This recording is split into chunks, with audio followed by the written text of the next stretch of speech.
very proud of this facility. How many people are here for the first time today? All right. I will tell you a little bit about this building, then I'll tell you about our college, and then I'll turn it over to the experts. Well, this building is 50,000 square feet, the Advanced Manufacturing Workforce Skills Training Center. It is one of a few that are in the state that are similar. But I will say this, and I'll go on record saying this is the best one in the state. In this building, we have high-wage, high-demand programs. We have some of our industry partners that you see here. Many students come here, they're employed with a company, and they come to Gadsden, say 2 days a week. After 5 semesters, they go into the workforce making somewhere around $70,000 a year, and then they go up from there. Many of them make over $100,000 after they're out full-time. They're great things, and I would encourage all of you to come around or walk around today and take advantage of looking at this. We have dual enrollment students that come from Gadsden City and take classes here. We have dual enrollment students from Etowah County. So we're doing a lot of great things. But I want you in your mind to think of Gadsden State, a college for the community. Because we have adult education. We do dual enrollment. We have something for everyone. Now to the experts. Well, good morning again and welcome to Gadsden State. I'm going to adjust this just a little bit. I don't know the last person who was standing here, but presumably everyone can hear me okay? All right, good. My name is Andy Green. I'm the Dean of Student Services. It's always a joy to see faces on campus. Some of you ambassadors were out there earlier and you saw students coming off a school bus. We're used to having visitors and guests on campus every day, but anytime we can get these fine folks on our campus to share with you what is going on in business and industry, we know that that is a chance for all of us to be students today, and you all are going to be the teachers. So let's meet our teachers today who are going to be sharing their insights with us as we pose some questions to them. I'm going to start on the far end and work my way forward here. Representing the Alabama Technology Network, Center Director is Jeff Langford. We have, we can give Jeff a round. From Jacksonville State University, the College of Business Career Advisor, Karen Sloop. From right here at Gadsden State Community College, just down the hall and on the left, we have Dean Andy Robertson. From the Gadsden Etowah Industrial Development Authority, the Executive Director, Mr. David Hooks. And one of our industry partners that we are so thankful for from Honda Development and Manufacturing of America, Omar Blasingame. So what they have before them are some of the questions. So they have seen these already. So if I ask a question and if any of them have a blank stare on their face, they're doing a really good job of acting. And so we can add that to our theater program here at Gadsden State. But what I want to do is some of these questions, as you all know, I'm going to pose to every one of you. And so we want to make sure that everybody has a chance to answer some of those questions. Some of these questions are going to be specific to industry or might be to education. So we'll kind of target some of these questions to them as well. But any of these that I'm going to pose to all of you, we're going to do our best to keep those answers brief so that we do have a chance to get through as many questions that are here today. And so I think it is important for us to open this up to all of our panelists, and we're going to let our lady go first on this question. So Karen, I'm going to ask this question and grab the microphone there. And just from your standpoint, if it's not on, I think it might be a long press there.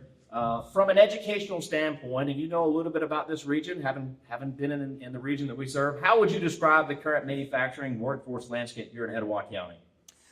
Thank you very much, Andy. I appreciate it. Hi, everyone. Thank you for having me today. I'm glad to be here to represent Jacksonville State University. I am the career advisor for the College of Business and Industry, and within the College of Business and Industry, we have applied manufacturing as a major, and within that includes automation and robotics, as well as manufacturing management and the occupational safety and health management. So my role is to work with the employers in the region to help these students find internships, because it's a requirement for all of our students with those majors. And it's been very great to see so many employers needing our students, in the region. So I have an easier job with these majors of finding them internships, because there's a big demand. There's more demand than there is supply, actually. So it's a great problem to have. And We've gotten some great feedback from the employers that our students are prepared as they transfer to the workforce. So we're very pleased about that as well. Thanks, Karen. All right, Jeff, we're going to pose that same question to you. How would you describe the current manufacturing landscape workforce here in Etowah County? Yes, thank you, Andy. We have a really good workforce here. We've got a lot of people that go to work every day and do a great job working with all the different manufacturers. And, you know, I like to also think that we have a great avenue of training workforce here with, you know, Jacksonville State down the road, and also what's going on here at the Advanced Manufacturing Center and all across Gadsden State's campus. And also with Alabama Technology Network, we're very fortunate to get to come back and work with all these manufacturers also and further skill these employees as they move on in their careers throughout their life. Thanks, Jeff. All right, to my fellow Andy, P. Robertson, how would you describe the current manufacturing workforce landscape here in Etowah County? I would have to say actually growing and prepared, because that's the positive I see along with what Karen and Jeff said. I'll just echo with them. I see a lot of students that are constantly from Etowah County, and we're constantly preparing and getting more and more students. That's why enrollment is up. So our workforce has got to be growing because we're training more and more students. And it's just like she said, we're getting positive feedback from the industry. Our students that are graduated or leave us, or if they're working while they're going to school with us, we're constantly hearing from them from feedback from employers they're prepared, how well they're doing, how quickly they're excelling, how quickly they're becoming a viable part of the team at the industry. So I would definitely say that's the two best ways I know to sum it up: growing and prepared. Very good. All right, David, same question for you, sir.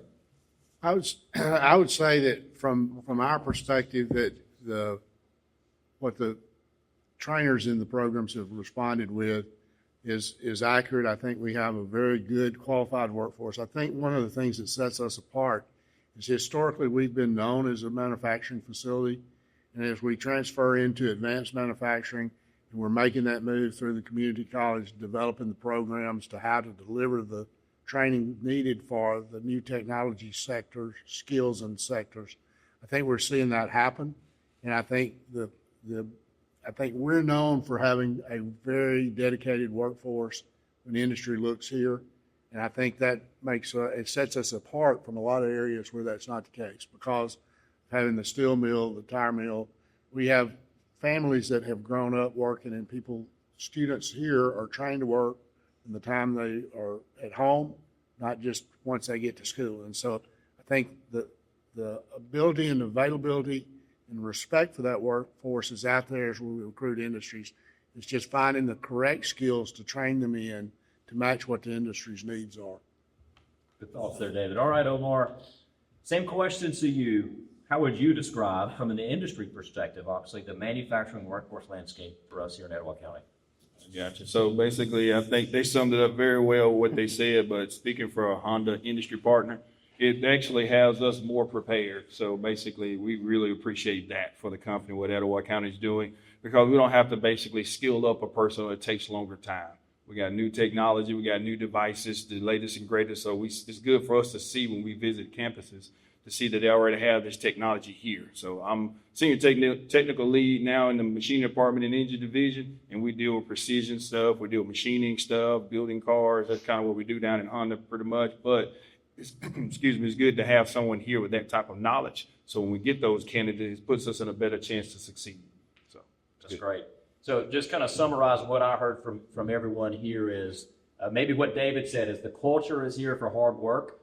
It's just kind of become that what we're known for here in Etowah County is they've grown up in a hard work environment. All of our educational partners are taking that hard work attitude and mentality and fine tuning it so they go right in the industry. You don't have to get them ready. They're already ready when they get to you. So this question for you, Omar, what would you say is the most pressing challenge that you all face when it comes to finding and retaining skilled workers? So you talked about you find them because we're training them, but how are you going through that process maybe of retaining some of these skilled workers when we know that they have opportunity? yeah, that's difficult, very difficult. So to be honest with you, it's difficult because it's competitive in the market. So I know Honda is one company, but there's a lot of good suppliers that supply parts for Honda. So it ain't just about Honda in general. But basically, it's hard because one company, I kind of remind me of like the football NIL deal. I mean, it's like we could have a good candidate, could have David on our team 1 year, the next year you could move over to M&H Valve or some other company that supports Gadsden State or Gadsden State supports. But my whole point is, I guess, is the fact that it's like we try to look at the big picture. So you go over there for that $1 extra, that $2 extra, but the cost it takes to commute. What do you get full package? If you have a family, what kind of benefits do they have? What type of perks do they have? So when we show the full scope of it, I ain't saying Honda would be that winner, but it makes them take a different perspective. So before you leave and go and decide to job hop, then the other thing, I guess, is just sharing from a new thing just to share, because a lot of these kids are young guys. It's pretty much just like when you look at your resume history and you're trying to get those long-term career paths and you got 10 different things on your resume, it doesn't really look as sound as somebody was loyal with the company. So there's some things we try to teach and get that, but yeah, it is challenging. Very difficult, but yeah, the competitive thing is mostly for the cost and for its relocation, and then something relating to family structure. So, and we see some of those college players who are they're 6 school in 4 years. You try to do the math, and it doesn't really work out. Yeah. But absolutely. So, from an educational standpoint, we'll start first with Gadsden State, Dean Andy Robertson. How is Gadsden State making sure that all the training programs that you offer here match the real needs of these local manufacturers? I think it comes back to communication. That's the key. We have to communicate and stay informed. So that part of the things that we do here for our advisory committees for all our programs and even our work-based learning programs, we typically meet with industry partners monthly. So we don't have to wait till once a year, hey, what's happening? We're getting feedback from them monthly. Hey, this is going on, which if you've been a part of education, you understand that sometimes it takes education a little longer due to some requirements and things that we have to do to make some changes or pivot to make. So the more or quicker notice we can get, or more advanced notice we can get from the industry, the sooner it allows us to make these changes and make sure we're meeting their needs. But again, it just comes back to communication, hearing from them what they're doing. If we have students that working for them that are not meeting the needs, what do we need to change in our programs to make sure we're meeting the needs? So it just comes back to feedback from them and the relationships we form with them where they're comfortable telling us, no, if you would do this, it would make them even better prepared. Okay. Karen, same question. How's Jack State making sure that the training programs are meeting the real needs of those local manufacturers?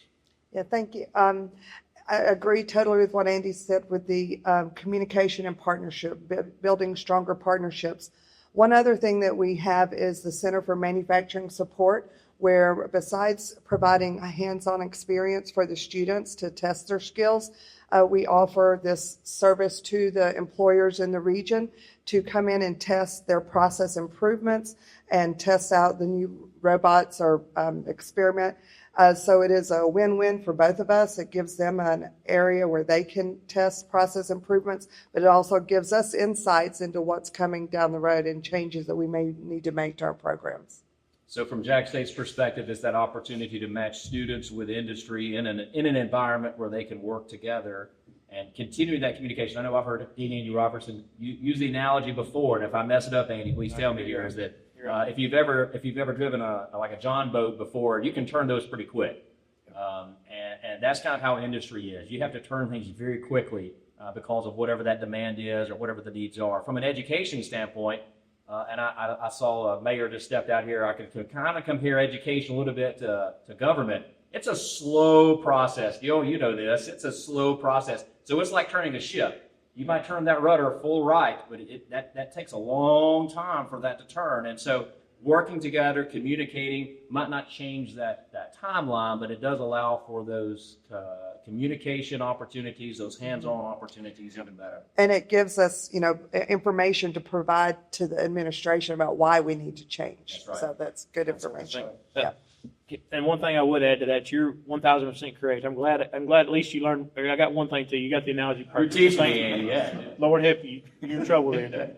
But the other thing I would say, the only thing that I will say that allows us a little bit of a break because our accreditation and our programs, a lot of times, as you say, it takes a while.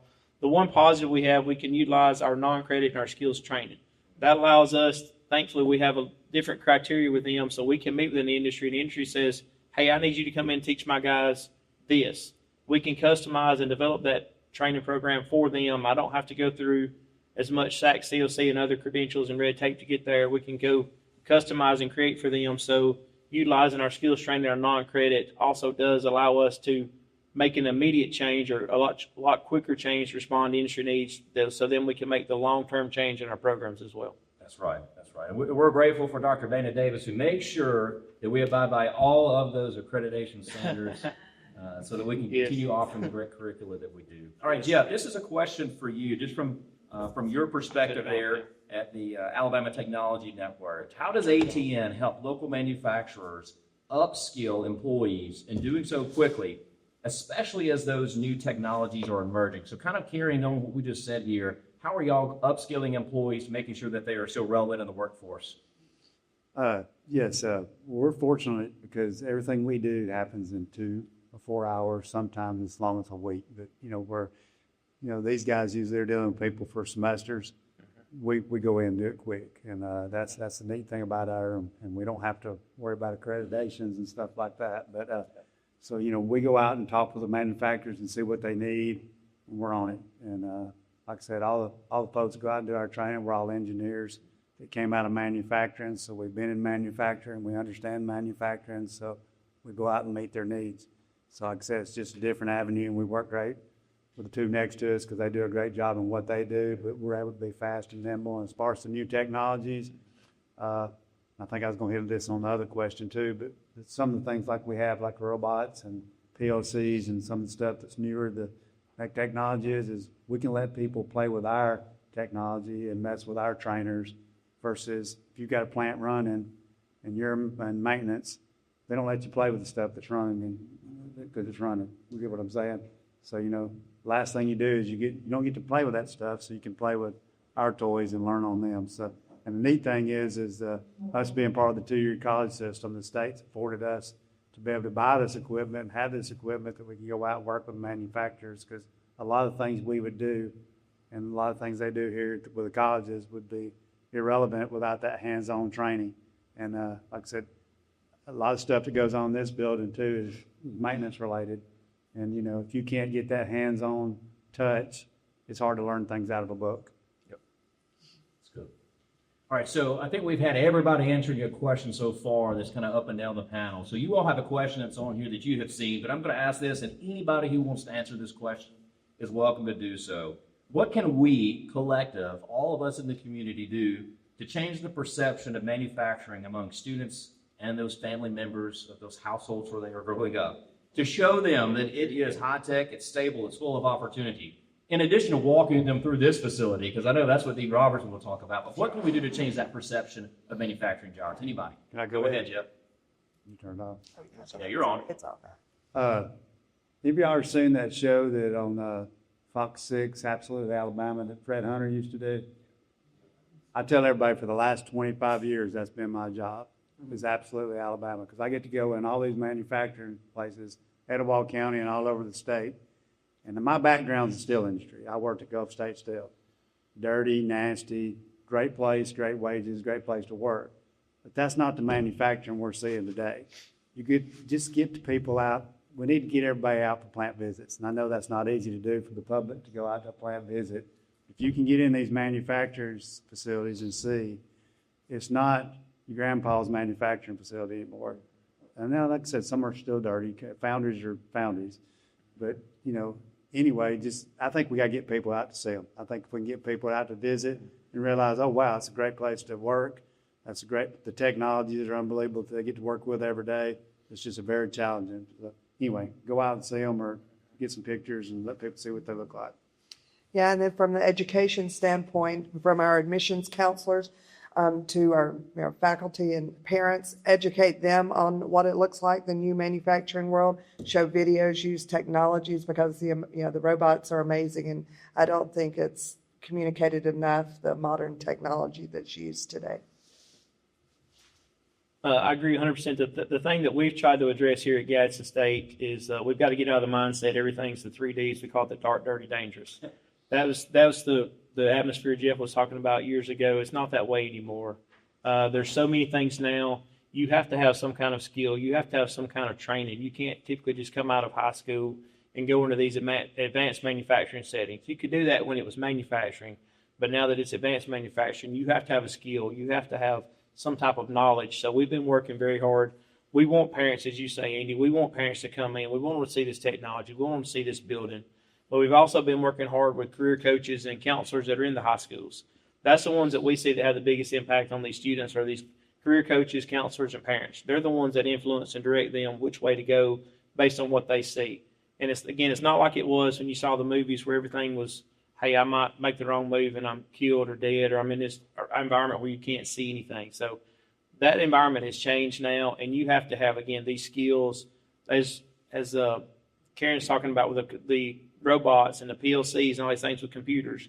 Computers don't last in these dark, dirty environments. They've got to be clean. The same thing for the robots, same thing for the PLCs. So you have to have a pretty clean environment. So the atmosphere has really changed, but really, for us, our standpoint, we have to educate the counselors, the career coaches, and the parents. So that's what we try to make an effort to do because, again, they're the ones directing the students which path to go a lot of times. That's good. David, do you have any thoughts on Yeah, I would follow up. One of the things I've been attempting to put together and develop this program, and I don't think anyone does this anywhere else in the country, is what you've really heard is a stigma that you need a 4-year degree, and that when a student's in 10th or 11th grade and 16, 17 years old, mom and dad's going to decide what that student does and what direction they take and direct them. But I think if we could provide not an either-or situation, but a joint situation where you could train for your skill set, your technical degree, pick it plumbing, automobile, welding, whatever, and then have a program that you could then move forward to and get a 4-year degree, count that 2-year certificate toward the 4-year degree, and actually graduate with a 4-year degree that gives you an overall basis. That would take away a lot of that stigma to the parents, so you had a program that was linear going through. And I think then when you get to a kid that's been in school 2 years and all of a sudden he's 21 and making $75,000 a year working in manufacturing, mom and dad's not going to make that decision. He's going or she's going to make that decision. So I think we can figure out to get through the bureaucracy of the 4-year institutions working against the 2-year and 2-year working against the 4-year, and everybody holding hands and moving forward. I think we could establish a program that we would set us apart in Etowah County from anywhere else in the, not just the state, but in the country, in developing a program along that manner. So I've had discussions with some of the leadership around the community and in the community, but as we've heard, they all have to get approved through certificates at the community college and system, and it's a long process. But I think if we could ever get to that point, we could establish and take away that you've got to do either or. I think it can be both. Good feedback there, David. Omar, if you have any thoughts on this, I'm not going to leave you out, but Well, no, I just say real quick, they summed it up, so I don't want to add anything super extra. But one thing I will say, that is a huge benefit that the technical college school provide, the hands-on experience. I mean, I think that kind of hit the nail on the head. And one thing I would say is that an opportunity for them to come out and see. I mean, it's like you really don't know what success look like until you see it. So when you walk into tours inside of departments, and you look and see, like, see that guy over there? He's a robotic program. See that guy right there? That's a machining guy. See that guy that's doing that big screen design stuff? He's a new engineer. And it's like, oh, okay, cool. I would like to do that, or that's something I want to do. But right now, it's like he said, just book and piece of paper. I mean, you hear it, and all they hear is the other end of the realm of, machining side of it. It's like, I really don't want to do it. It's a dirty factory, but a lot of stuff is new technology. So it'd be good to see it. So I think bringing them out on plant tours, taking them to different types of events, not just for Honda, but any type of manufacturing center, but actually help open their eyes up to see what they can actually do. So, yeah. And that really rings true for this facility. As you heard President Smith saying earlier, when he was in the role that Andy's in now, and this building was being designed and developed, you walk through here, there is so much glass. If our building services folks, you see them around today, they clean this glass too, because glass gets dirty. If you have any kids, I've got handprints all over any glass that's in our house or in my truck. Yeah. But you see all the glass of this building. It's for that reason right there, is that when a prospective student and a family member come in, they can see that's what really happens. And in a manufacturing facility, advanced manufacturing facility, you might not have that much glass, but you don't really have a lot of walls in a sense. It's a big, wide open space. But we created this facility here so that people can see that it is not those 3Ds that Dean Robertson spoke about there, that there are persons getting work done in a clean environment, and not everything is always going to have the same look and feel that you have here, just depending on the job itself. But that's why we developed this space, to have that open feel, and persons can see what's going on behind the glass, if you will. I'm going to ask a question. Andy, and I follow up, you may have made one of the key statements that gives Etowah County and Gadsden State Community College an advantage over every other community college in the state. And that's the fact that President Smith had Andy's job before. He understands what we're dealing with. That's not true in most other institutions, the other 24 institutions around the state. And that gives us a distinct advantage because leadership at this college understands what we're doing in technology, advanced technology, what it requires to get there. So just kudos to, I'm not just saying this because Alan's on my board, but And he's under the roof right now. somebody, tell him I talked to that. I was going to say, if we're the teachers, we're giving you all A's because I've got, if I counted correctly, 5 board members, 2 renters, and 2 major funders of my organization here. So thank you for coming. You all get A's. That's good. Well, I have a question for you from an industry standpoint. Now, obviously, Honda, large manufacturing, but you have a lot of suppliers that could be considered medium size or large size. So think about maybe some of those industries that don't have dedicated training departments. So whereas, there are some of the larger industries that have dedicated training, what advice would you give to any industry that might not have that dedicated training to engage with programs like ATN or the Skills Edition that's here at Gadsden State or any of the other education opportunities? Because you might not be able to do it on site. So what do you think the best advice is to engage with educational training partners? I guess the biggest thing it would be just encouraging the crawl before you walk kind of viewpoint. I mean, we network whenever someone's come to our program or to the company or facility industry and they don't have the skill set or training they have, we recommend that, right? There's a lot of technical school program. There's a lot of things that's in the area that you can go to for robotic training to try to get your foot in the doorway because it's very difficult. And I guess I myself are pretty candid with the candidates, but basically would just say, hey, you need that background to get the door. You can't basically drive a car without a license or some type of training. So it's kind of like that type of thing. We're trying to make sure it's clear to them and they clearly understand. So a lot of them are doing good. A lot of them are doing well. They take that advice. They want that transparency. But we just feel like we're preparing them to do that by sending them to our industry partner, or I guess helping us for the industry partner side of it to help build that. So, yeah. Good. Crawl before you walk. Yeah, crawl before you walk. Oh, yeah. Let's think about, there's some things that are happening in education. They've been happening in education for a while. It's some stackable credentials. Some of the things that David was talking about there a minute ago, working together with an education. So open to anybody who wants to answer this question about short-term training dollars or stackable credentials. How are those helping manufacturers fill some roles, and how does that happen effectively? I mean, a person can go and pursue a lot of different degrees and pursue a lot of different credentials, and they really don't help them in their career. But how do we tailor some of those to specifically go their career? I think Andy's ready to answer. Go ahead. Yeah. Sorry, a little bit too eager for that. No, I love that. Right here. I would say that's the one thing that we talked about, and I'm going to follow back up to what I said a while ago, prepared. And I think Omar's even echoed it, prepared. So that's something we worked hard when we purchased new equipment for training for these programs that we do. We also make sure that what industry recognized credentials can we get. So not only are students getting the short-term certificates or associate degrees and the hands-on experience, they leave with industry recognized credentials. So we've got one now in one of our apprenticeship or work-based learning programs, our FAME program, or industrial automation or mechatronics. We worked hard now when we purchased this equipment and selected what we bought. Then on that, we invest the time and the money to go send our instructors to be trained so they know how to fully utilize the equipment, and also then to issue these certifications through NC3, which again are industry recognized, whether it's Festo, Snap-on, Greenlee, whatever the manufacturer for this may be, so that now if a student comes through one of these programs, not only are they getting the training and the experience, they can leave now with up to 35 individual industry recognized credentials on top of that. So again, I think that's just another step we take to make sure not only do we get them here, but we listen to the industry. We're making sure the training we give them is relevant and they get the industry recognized credentials, which are, as you say, any stackable, which go in addition to the degrees and things that they're receiving. So that's just another way we're helping to prepare as quickly as possible. And again, I got to echo again, everything great that Jeff does with ATN. He can come out to the industry and offer quick training. But I also got to go to our skills training and our non-credit. That allows us to do the same thing, to meet with business in the industry, to customize it, to go to them as well for whatever is needed. So I think between the stackable credentials and the flexibility with ATN, us, and JSU, where they're talking about where they can bring the things to them, to their shop to be talked about, or, to be observed and give them feedback. So I think all those things working in unison together is what's really helping us prepare students and have our labor and workforce ready to go, as Omar talked about, to step in and be a productive part pretty much starting day one, not have to ramp up and get to that point. You know, there's also stackable credentials. Well, I was just going to build on the hands-on experience.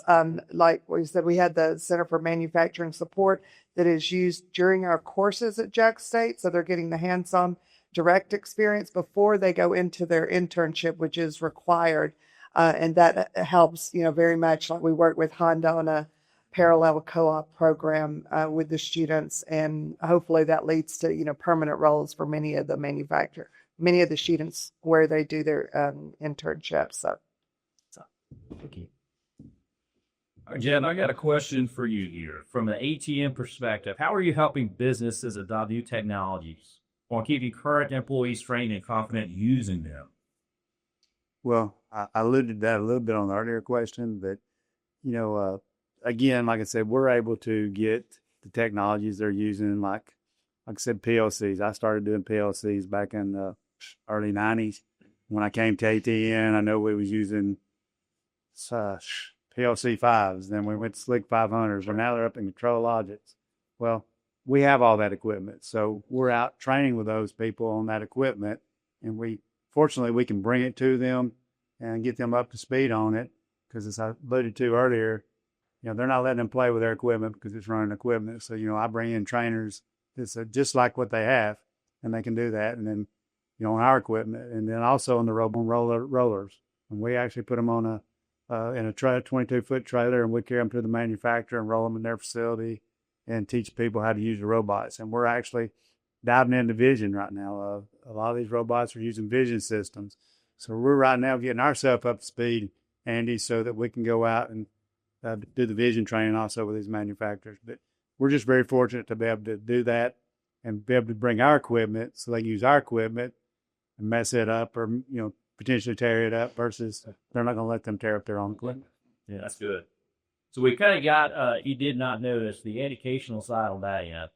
I don't know if that's just one of those things, how people kind of pocket together in a classroom environment. They did that. So this is not for that end of the table. For these two gentlemen that are right here, for Omar and David, are there any specific technical skills or certifications that are really difficult to find on job applicants right now, or that you're hearing from industry partners?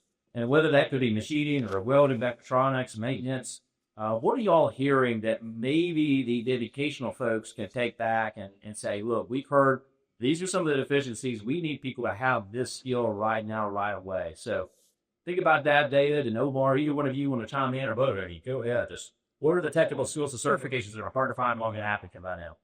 Yeah, you kind of named one or two of them, but basically machining and industrial automation is pretty much difficult because pretty much it's like it takes a while to earn that skilled trade. And I'm not trying to knock assembly, but basically like taking the bottle, putting a cap on it, it's kind of redundant kind of situation. It don't take long to learn that. But machining through this plastic bottle, creating the die, creating the tools to make this plastic mold injection, like that stuff is basically where we don't really have a lot of experience with.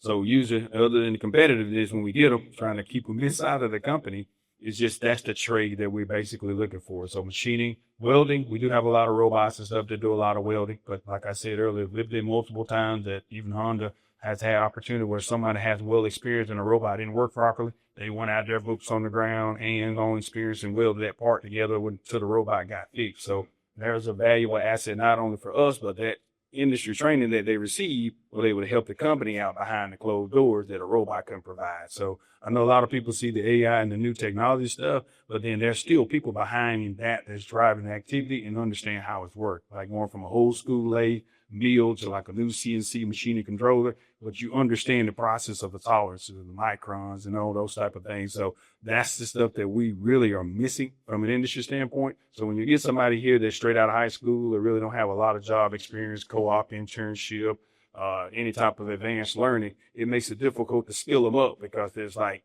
new math to them or something. So if they get it at some point, we got good training programs, but that's the reason why it's good to have someone here with a skill set that comes in the doorway based on the foundation these guys give, and we can ramp up faster, show them new technology, do a lot more. So I would follow up to say that the trick that I see and the biggest challenge that I see matching the skill sets that are demanded is balance in terms of you can train, but they may only need two. And it's hard to set up a class for just two people. Yeah. We may be trying to train 10 people when there's only really two jobs.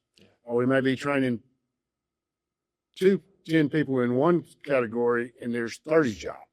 And so I think the biggest challenge between working together between the industry and the college system is figuring out that balance, not so much what we're teaching, but the balance of numbers.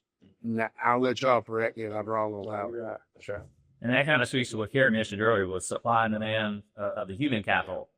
That there's a demand for workers, but what it's supplied. And from an educational standpoint, you create too much of a supply, and then that throws the balance off. And then you don't have people playing, where's the job that I can go to now? So it truly is a wonderful picture of working together. So hearing from the industry side, we're going to go to an educational question now for Gadsden State and for Jackson State. How are you working with local high schools or career tech centers to promote opportunities and early programs like dual enrollment or career pathways that lead to manufacturing careers? I'll go ahead and start. Thanks. We have our admissions counselors, of course, that go to the high school. I have Will here representing Jackson State as well with enrollment management. Oh, sorry. Thank you. Okay, sorry about that. So great news is we're growing. I know Jacksonville State is. We hit 10,000 mark, so we're excited about that. So because our enrollment's growing, our dual enrollment is growing as well, which is a program that we highly encourage. It's beneficial for the families and for the students and for us to get students into Jackson State. So I think mainly educating all of working with career coaches in the high schools that are required in all of the counties now, and the counselors to have opportunities to talk to the students, tell them about the programs that we offer, tell them about the demand in the various programs, the career demands for those programs for jobs after their education. All right, you're not going first again. Don't worry. No, That's fine. that's right. No, Well, they are the visiting team. no more of that. Well, that's Patty. No, I'll say Karen's exactly right. We do a lot of the same things. We have enrollment specialists that go out. We have people on the career tech side that are out constantly talking about our programs, recruiting for our programs, getting information out. But I'm also going to allude back to what I talked about earlier. We try to have days where we have career coaches on campus, counselors on campus.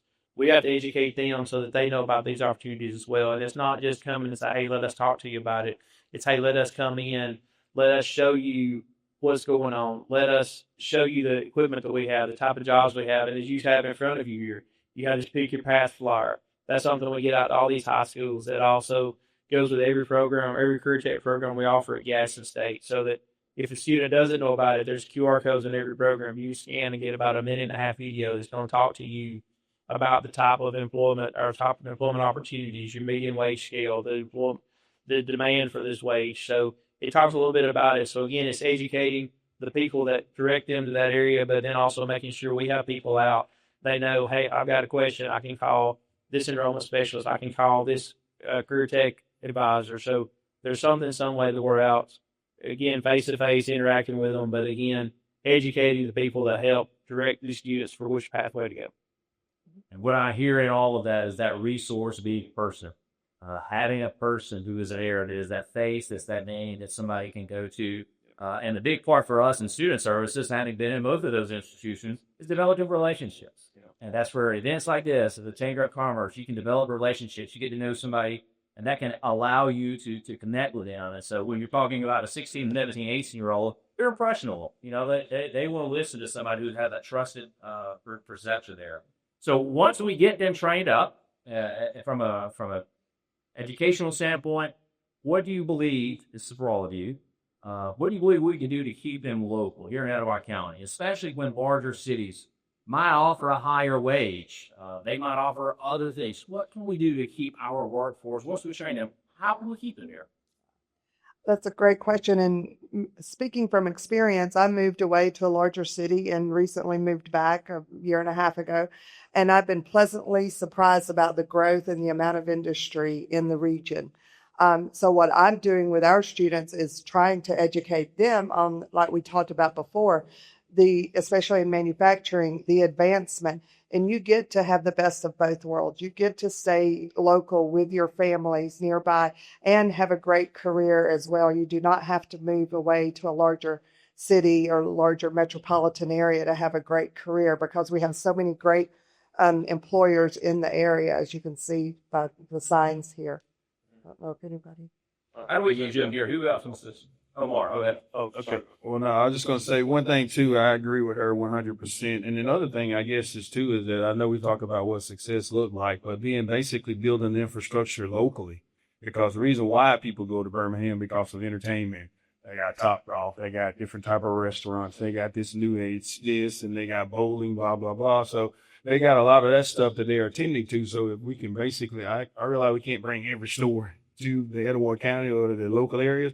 But bringing that here, keep them here. Now you can have the same fun entertainment locally. You don't have to go as far. You got somebody here with your kids. You get your house. You get your community. You build all that stuff around your infrastructure. And now it's more easier for them to be retained and stay versus I got to go to the big city to get this other item. So maybe onesie twosie, sprinkle it in a little bit here and there. But that may be, I guess, the reason they'll keep them here other than just wages alone. So that's my thing. Go ahead. I would say also with our work-based learning and apprenticeship programs, where we're putting them to work with local industries, so they're already working.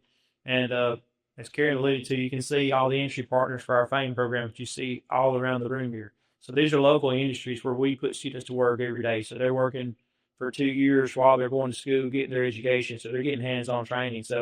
And we're very fortunate, 92% of students that graduate this program stay with local industries. So that's a huge deal for us. Not only just saying these opportunities are here, but we're putting them in the workforce. You know, we're partnering with Honda. They're one of our partners for our FAME and our COMET program. So they're getting industrial automation and machinist students. And that's great for the students because then they're not only to get their education, but they're able to work and get a wage and get experience in their field. So they're constantly getting this training. And again, goes back to what Omar said. So they're coming in, they're learning, and Honda and these companies have made the investment. They know this is the pipeline. They need this pipeline. They're investing the 2 years to get them to the point where when they are finished, they are the top-notch employee that has learned what goes on in these industries. But again, it goes back to we put them to work locally with these industries, and they're doing it while they're in school, so they stay with them. They're very pleased, and they understand they can stay here, make the wage, and they don't have to go to the big cities as they used to make your $75,000, $80,000, $100,000 a year. You can do it locally. Very good. Any other thoughts or feedback, David? I would say quality of life, and following up on Omar's comments, is absolutely correct. But the quality of life for a 35-year-old and younger is different than the quality of life for a 40-year-old plus. I've been doing this business a long time. Everybody says we're going to do a research. We're going to spend $100,000 on a study, see how we keep our young people in town. I say, don't waste your money. It's going to come back restaurants and bars. And they do every time. So, like I said, quality of life's different in those age sectors. I think you'll see the city and a lot of spending a bunch of money on a lot of recreational facilities, a lot of commercial cities. Gadsden's a fun town. I see Kelly Moore in the back. John, her husband, runs commercial development for the city of Gadsden. She runs it for Etowah. You're seeing that happen in the development. That we realize it's not just the jobs, but the entire quality of life, community, and developing the whole area. So as we recruit, you'll see a lot of emphasis on that, and you'll go like, why aren't they doing more industrial recruitment? Well, when we're building rec centers, we're building industrial recruitment capacity. And if you look at what we've done collectively from the city of Gadsden with the community college right behind us, it's pretty unbelievable. So Omar's right on point. Restaurants and bars. She asked me. Charges for that. No, that's 50 years of experience. I was going to echo what David said, just the quality of life. You know, it's a great place. This county is a great place to raise a family. It's always been a great place. The only time I left here was for college, and I came back, and really wasn't planning on coming back. You wasn't planning on getting out of here, but I'm glad I did. It's a great place to raise a family. I've been fortunate to do that. But like David said, all the things that our local cities are doing to make make the place a better place to shop and to play and just different things and all the different, places to do things, the better we're going to have it. And like I said, all the stuff that's going on, I think you're going to keep seeing more manufacturers. We have a lot of great manufacturers here, but there's always room for more. And the more manufacturers we get, to me, the better the community is and the more high-paying job. I tell people my wife and I both were a product of manufacturing. My dad worked at Gulf State Steel, and my wife's dad worked at Goodyear. And they was able to take both of us through colleges, and my sister and her brother. And pretty much with those manufacturing jobs, they were debt free after we went to college. I don't know how they did that, because I've just put through college, and I think college costs a lot more than it did back then. Maybe, I don't know. I do know. But anyway, it's just a great place to live. So all these things you see happening around here, it's going to pay off. I'm telling you, everything we're doing, from cleaning up the cities to, just all the different businesses are coming in, places for people to shop, places for people to eat, places for people to go. It's a great thing. This is a great place to be. We just need to get that story out there and promote it. Can I add one more thing? Absolutely. Sorry. So, good, thank you. So I forgot one more thing I should have added also. I talked about our apprenticeship, work-based learning programs, and again, I point to the industries that you see all around the room.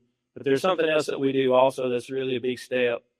We have a workplace essentials where we get out into high schools, and we're actually talking to these students starting in 10th grade, presenting the same opportunities. It's something where they also know about all these different career fields and things they can do. So I feel like that's also helping them prepare them to go to work, but also giving them the knowledge and giving them information about colleges and programs and things as well. So you have to attack it in multiple ways, and that's another avenue that we're also taking at Gadsden State. Again, trying to be present, trying to be out in these schools, and trying to catch them at an early age to get them pointed in the right direction.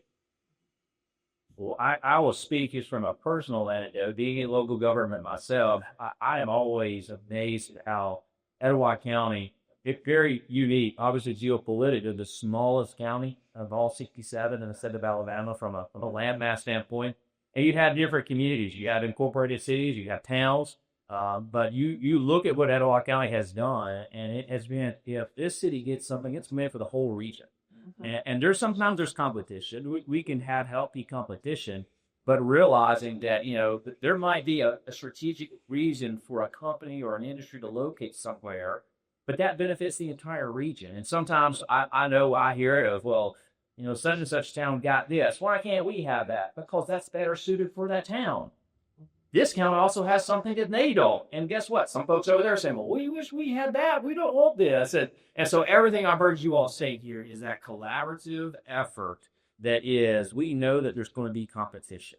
We know that there's going to be a reason for a company locating where. That was my undergrad studies being in GIS. It was the why the where. Why is something where it is? Sometimes it's just by creation or having sense, that a lot of times just by strategy. And so we can keep every government official and everyone on that page of, hey, this is a region, and we work together.